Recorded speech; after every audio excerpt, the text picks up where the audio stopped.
Mining is often left out of conversations about sustainable development, but a dedicated group of people is working to ensure that the impacts of mining are reduced and that the benefits are shared. Sustainability and mining, this is a controversial thing. Like mining company, like we use that. We say mining sustainably, sustainability and mining, but we know that those two words don't go together because mining on its own is not sustainable. Mining is mostly non-renewable, and we have to move towards renewable sectors. So this transformation is aimed at getting all the value you can get out of mining. And how do you do that? By a strong institutional framework, by getting experts to help you set up and help you get along the way and make that change and make that transformation towards sustainable development. The purpose of the mining policy framework is to come into the country, work with the local government, understand what their policy, laws, regulations are.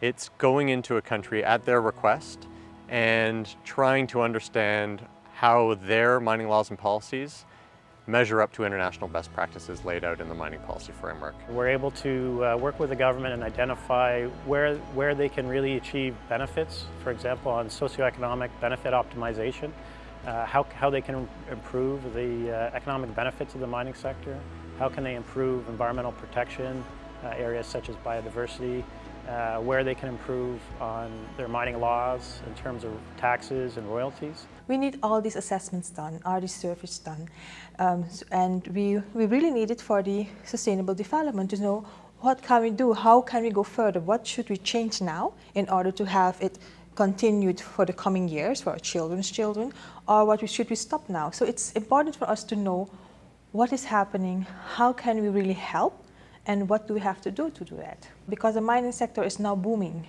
but it will not be booming 20 or 40 years from now. We don't know. We don't know exactly how much we have left.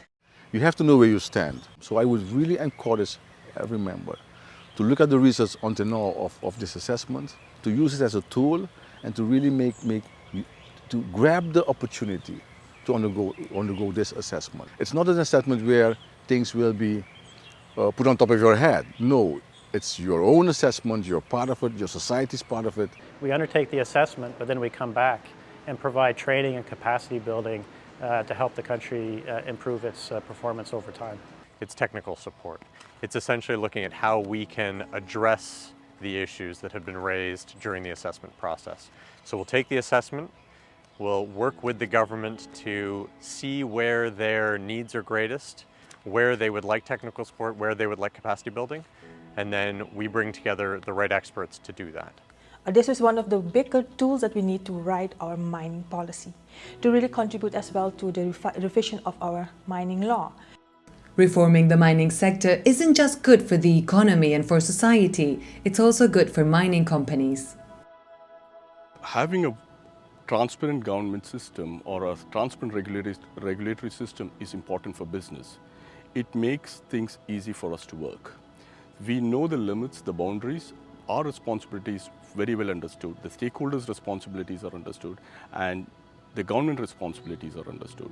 If there are gaps, we can sit across the table, sort out that, and start working for the objective on which the company's foundations have been laid on. We have seen that a lot is lacking. A lot of rules, regulations, just some simple things that has to be done that have not been done before. I would like to see a well-behaved mining sector, that everybody knows the rules, that we also know what we have done with our mining sector and how we have benefited from it as a country. How much have we benefited from it? What was the really economic benefit for us after looking at it, and how we will continue. Is there a continuation plan? Is there a rehabilitation plan? Can we do more on the grounds that have been already mined? We need to broaden the basis of people's livelihoods. We need to make sure that other activities are being developed out of mining. I think that if country wants to leverage mining for sustainable development, they have to design that in the beginning of the mine. They have to ensure that in the contract or in the process of designing the mine, they have to agree with parties that there will be a fund developed and that fund will be invested in sustainable aspects of the development of that country. So if a country is good in agriculture, you invest in agriculture. You invest in green energy. You invest in aspects that you know that when the mine is not there anymore, these things can generate income. We often see it as having this abundance in riches in the ground, and that's it. This needs to be managed.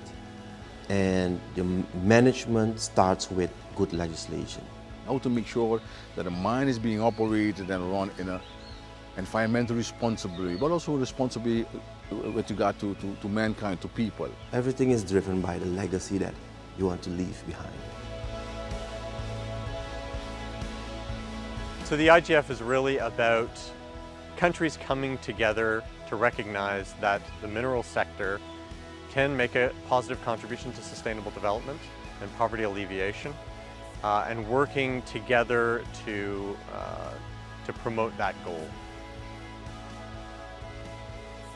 Have the experts of IGF come in, have them work with you, be as transparent as possible to help them to tailor-make something for you as a member country that will help you create the spin-off that your people so desperately deserve.